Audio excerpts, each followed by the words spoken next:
BRS మాజీ MLA Peddi Sudarshan Reddy కన్నుమూశారు. తీవ్ర అనారోగ్యంతో గత ఆదివారం నుండి యశోదలో వెంటిలేటర్ మీద ఉన్న సుదర్శన్ రెడ్డి అర్ధరాత్రి 12:51 తుది శ్వాస విడిచినట్లు డాక్టర్లు తెలిపారు. హైదరాబాద్ నుండి వరంగల్ జిల్లాలోని నల్లబెల్లి మండల కేంద్రానికి ఆయన పార్థివ దేహాన్ని తరలిస్తున్నారు. సాయంత్రం అంత్యక్రియలు నిర్వహించనున్నారు. సుదర్శన్ రెడ్డి మృతి కుటుంబ సభ్యులు కన్నీరు మున్నీరవుతున్నారు. బీఆర్ఎస్ నేతలు కార్యకర్తలు ఆయన్ను చివరి చూపు చూసేందుకు తరలివస్తున్నారు. పెద్ది సుదర్శన్ రెడ్డి మృతి పట్ల బీఆర్ఎస్ అధినేత కేసీఆర్ సంతాపాన్ని వ్యక్తం చేశారు. తెలంగాణ ఉద్యమంలో పెద్ది చురుకైన పాత్ర పోషించారు. కేసీఆర్ కు అత్యంత సన్నిహితుడిగా ఆయనకు పేరుంది.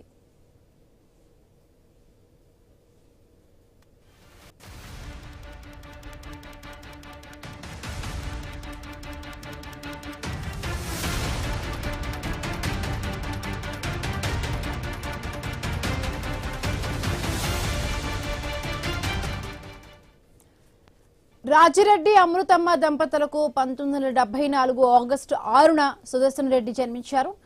1991లో వరంగల్లోని మహబూబియా పంచాదన్ కాలేజీ నుంచి ఇంటర్మీడియట్ ను పూర్తి చేశారు. నల్లబెల్లి మండల యూత్ అధ్యక్షుడిగా పెద్ది రాజకీయ జీవితాన్ని ప్రారంభించారు.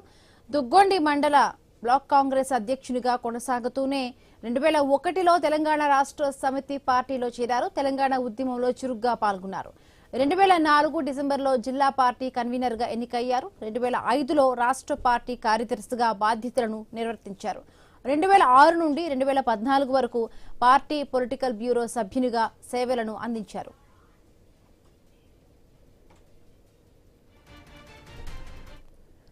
రెండు 2014లో నర్సంపేట అసెంబ్లీ నుంచి పోటీ చేసి ఓటమి పాలయ్యారు. 2018 అసెంబ్లీ ఎన్నికల్లో బీఆర్ఎస్ అభ్యర్థిగా పోటీ చేసి విజయాన్ని సాధించారు. 2018 నుండి 2023 వరకు నర్సంపేట ఎమ్మెల్యేగా సేవలను అందించారు. 2023 అసెంబ్లీ ఎన్నికల్లో కాంగ్రెస్ అభ్యర్థి దొంతి మాధవిరెడ్డి చేతిలో ఓటమి పాలయ్యారు. ఎమ్మెల్యేగా ఉన్న సమయంలో రోడ్ల అభివృద్ధి, గ్రామీణ మౌలిక సదుపాయాల విస్తరణకు పెద్ది సుదర్శన్ రెడ్డి కృషి చేశారు. సాగునీటి సమస్యల పరిష్కారానికి చర్యలు తీసుకున్నారు.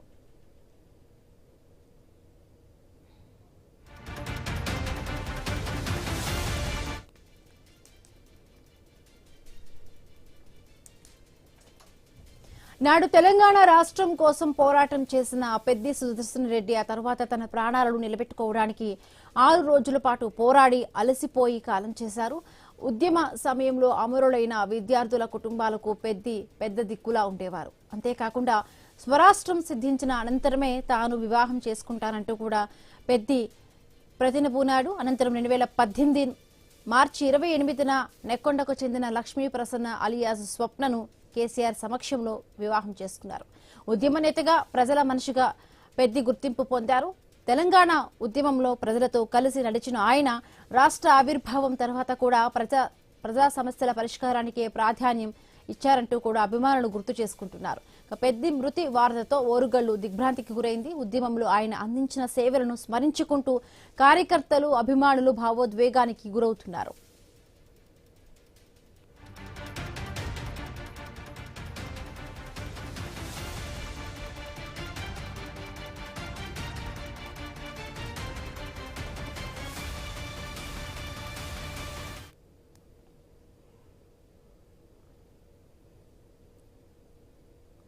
నల్లబెల్లి నుండి జీపు డ్రైవర్ గా పయనం సాగించిన పెద్ది క్రమంగా రాజకీయాల వైపు ఆకర్షితులయ్యారు.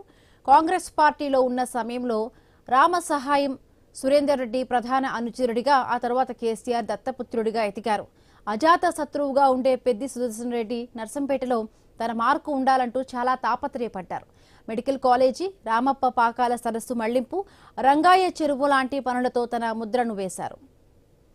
ఇక పెద్ది సుదర్శన్ రెడ్డి గుండెపోటుతో చికిత్స పొందుతూ కూడా 6 రోజులుగా కూడా హాస్పిటల్లో ఆయన చికిత్స పొందుతూ కూడా నిన్న అర్ధరాత్రి ఆయన కన్నుమూసినట్టుగా కూడా వైద్యులు ధృవీకరించారు. ఇప్పటికే బీఆర్ఎస్ కార్యకర్తలు, బీఆర్ఎస్ నాయకులందరూ కూడా పెద్ది సుదర్శన్ రెడ్డి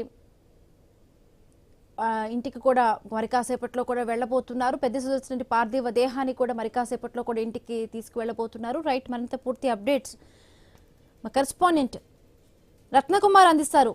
రత్నకుమార్, ఇంకా ఎంతసేపట్లో కూడా పెద్ది సుదర్శన్ రెడ్డి పార్థివ దేహాన్ని ఇంటికి తరలించే అవకాశం ఉంది? డీటెయిల్స్ ఏంటి? ఎస్ యమబిందు నర్సంపేట మాజీ ఎమ్మెల్యే పెద్ది సుదర్శన్ రెడ్డి కన్నుమూశారు. యశోద ఆసుపత్రిలో చికిత్స పొందుతూ తుది శ్వాస విడిచారు. రాత్రి 12:51 ఆయన మృతి చెందినట్లు యశోద ఆసుపత్రి యాజమాన్యం ధృవీకరించడం జరిగింది. ఉదయం 7 గంటలకు భౌతిక కాయం నర్సంపేటకు చేరుకోబోతోంది.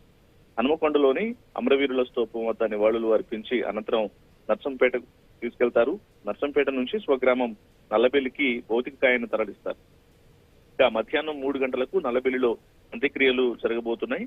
సో ఈ సందర్భంగా భారీ సంఖ్యలో ఆయన పార్థివ దేహాన్ని చూసేందుకు వచ్చే అభిమానులు, ప్రజలు అందరూ సహకరించాలంటూ బీఆర్ఎస్ పార్టీ నాయకులు తెలియజేస్తూ ఉన్నారు.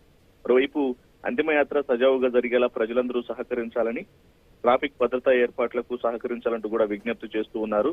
తెలంగాణ ఉద్యమకారుడికి ప్రజల తుది విడ్కోలు పలకాలంటూ కూడా తెలియజేస్తున్నటువంటి పరిస్థితి కనిపిస్తుంది. ముఖ్యంగా పెద్ది సుదర్శన్ రెడ్డి గత కొంతకాలం నుంచి ఊపిరితిత్తుల సమస్యతో బాధపడుతున్నటువంటి సందర్భంలోనే 6 రోజుల క్రితం ఆయనకు ఒక్కసారిగా ఊపిరితిత్తుల్లో రక్తం గడ్డకట్టిన కారణంగా ఒకసారిగా గుండెపోటు సంభవించింది. గుండెపోటు సంభవించడంతో ఇమ్మీడియట్ గా సిపిఆర్ చేసి ఆయన్ను యశోద ఆసుపత్రికి తరలించారు అత్యవసర చికిత్స నిమిత్తం. సో 6 రోజుల నుంచి సికింద్రాబాద్ యశోద ఆసుపత్రిలో పెద్ది సుదర్శన్ రెడ్డి ట్రీట్మెంట్ తీసుకుంటూ ఉన్నారు. సో ఆయన ఎలాగైనా కోలుకుంటారు, ఖచ్చితంగా చికిత్స అందుతుంది కాబట్టి తిరిగి వస్తారు అంటూ పార్టీ క్యాడర్ తో పాటు కుటుంబ సభ్యులందరూ ఎక్స్పెక్ట్ చేశారు. కానీ ఊహించని విధంగా ఆయన 6 రోజుల పాటు చికిత్స తీసుకున్న అనంతరం రాత్రి 12:51 సికింద్రాబాద్ లోని యశోద ఆసుపత్రిలో కన్నుమూయడం జరిగింది. ఇక మొదటగా జూలై 26వ తేదీన హనుమకొండలోని నివాసంలో తీవ్ర అస్వస్థతకు గురై మొదటిగా రోహిణి ఆసుపత్రిలో అత్యవసర చికిత్స తర్వాత ఇమ్మీడియట్ గా హైదరాబాద్ కు తరలించడం జరిగింది. సో 6 రోజుల పాటు చికిత్స పొందినప్పటికీ కూడా వైద్యులు ఆయన ప్రాణాలు నిలబెట్టేందుకు చేసినటువంటి తీవ్ర ప్రయత్నాలు విఫలమయ్యాయి. నిన్న రాత్రి ఆయన ప్రాణాలు కోల్పోయారు. పెద్ది సుదర్శన్ రెడ్డి 1974 ఆగస్టు 6న వరంగల్ జిల్లా నల్లబెల్లి మండలం నల్లబెల్లి గ్రామంలో జన్మించారు. 1991లో వరంగల్లోని మహబూబియా పంజాబ్ కాలేజీ నుంచి ఇంటర్మీడియట్ పూర్తి చేశారు. ఇంకా మొదటి నుంచి కూడా రాజకీయాల్లో అంటే కాలేజీ దశ నుంచే రాజకీయాల్లో యాక్టివ్ గా ఉన్న పెద్ది సుదర్శన్ రెడ్డి 2001లో ఇటు తెలంగాణ రాష్ట్ర సమితిలో జాయిన్ అవడం జరిగింది. అక్కడి నుంచి జెడ్పీటీసీగా అలాగే జిల్లా పరిషత్ ఫ్లోర్ లీడర్ గా పనిచేశారు. వరంగల్ ఉమ్మడి జిల్లా పార్టీ అధ్యక్షుడిగా, రాష్ట్ర పొలిట్ బ్యూరో సభ్యుడిగా ఇటు సేవలు అందించడం జరిగింది పార్టీకి. తెలంగాణ ఉద్యమంలో ముఖ్యంగా ఇవన్నీ ఒక ఎత్తు అయితే తెలంగాణ ఉద్యమంలో ఆయన పాత్ర అనేది చాలా కీలకంగా ఉంది. వరంగల్ జిల్లా కేంద్రంగా జరిగినటువంటి తెలంగాణ ఉద్యమ సభలు, మహాగర్జనల్లో చురుకుగా పాల్గొనడం, ముఖ్యంగా క్యాడర్ ను నడిపించడంలో ఆయన కీలక బాధ్యత పోషించారు. కేసీఆర్ కుటుంబానికి అత్యంత సన్నిహితుడిగా ఉన్నారు పెద్ది సుదర్శన్ రెడ్డి. పార్టీ ఏ బాధ్యతలు ఆయనకు అప్పచెప్పినా సరే వాటిని అకుంఠిత దీక్షతో విజయవంతంగా పూర్తి చేసేవారనేటువంటి పేరు అనేది ఉంది. ఇంకా 2014 అసెంబ్లీ ఎన్నికల్లో మొదటిసారి నర్సంపేట నుంచి టీఆర్ఎస్ అభ్యర్థిగా పోటీ చేసిన తర్వాత 2018లో రెండో ప్రయత్నం చేసినప్పుడు ఆయన విజయం సాధించి నర్సంపేట ఎమ్మెల్యేగా ఎన్నికయ్యారు. తెలంగాణ పౌర సరఫరాల సంస్థ చైర్మన్ గా, శాసనసభ పబ్లిక్ అకౌంట్స్ కమిటీ సభ్యుడిగా బాధ్యతలు వహించడం జరిగింది. ప్రస్తుతం ఆయన మరణంతో ఒక్కసారిగా ఆయన కుటుంబ సభ్యులు అలాగే బీఆర్ఎస్ శ్రేణులు, నర్సంపేట ప్రాంత ప్రజలు, తెలంగాణ రాజకీయ వర్గాల్లో ఒకసారిగా విషాదం నెలకొందని చెప్పాలి. తెలంగాణ ఉద్యమం నుంచి అసెంబ్లీ వరకు అత్యుత్తమ ప్రజాసేవ చేసినటువంటి సుదర్శన్ రెడ్డి జ్ఞాపకాలు ఎప్పటికీ నిలిచిపోతాయంటూ కూడా ఇటు రాజకీయ వర్గాలు ఒకరికొకరు చర్చించుకున్నటువంటి పరిస్థితి కనిపిస్తోంది. ప్రస్తుతం ఆయన యొక్క మృతదేహాన్ని మరికొద్ది సేపట్లోనే వరంగల్ కు సొంత గ్రామానికి తరలిస్తూ ఉన్నారు. అక్కడ బీఆర్ఎస్ నాయకులందరూ కూడా అక్కడకు చేరుకున్న తర్వాత అలాగే అభిమానులు, బీఆర్ఎస్ కార్యకర్తలు, ప్రాంత ప్రజలందరూ కూడా సందర్శనార్థం ఉంచుతారు. మధ్యాహ్నం 3 గంటల ప్రాంతంలో స్వగ్రామంలోనే ఆయన అంత్యక్రియలు జరుగుతాయంటూ కూడా తెలియజేసిన పరిస్థితి. ఇక మరోవైపు పెద్ది సుదర్శన్ రెడ్డి మృతి పట్ల మాజీ మంత్రి, BRS deputy floor leader Harish Rao సంతాపం వ్యక్తం చేశారు. రైట్ ఆయన ఇక లేరు అన్నటువంటి వార్త ఎంతగానో కలిచివేసింది అంటూ కూడా దాన్ని జీర్ణించుకోవడం ఎంతో కష్టంగా ఉందంటూ కూడా తన బాధను వ్యక్తపరచడం జరిగింది. మరోవైపు పెద్ది సుదర్శన్ రెడ్డి పట్ల మా మృతి పట్ల బీఆర్ఎస్ అధినేత కేసీఆర్ సంతాపం తెలియజేస్తూ తీవ్ర దిగ్భ్రాంతిని విచారాన్ని వ్యక్తం చేశారని చెప్పాలి. రైట్, థ్యాంక్ యూ రత్న కుమార్. బులెటిన్లో షార్ట్ బ్రేక్ తీసుకుందాం. బ్రేక్ తర్వాత మరిన్ని అప్డేట్స్ కొనసాగుతాయి.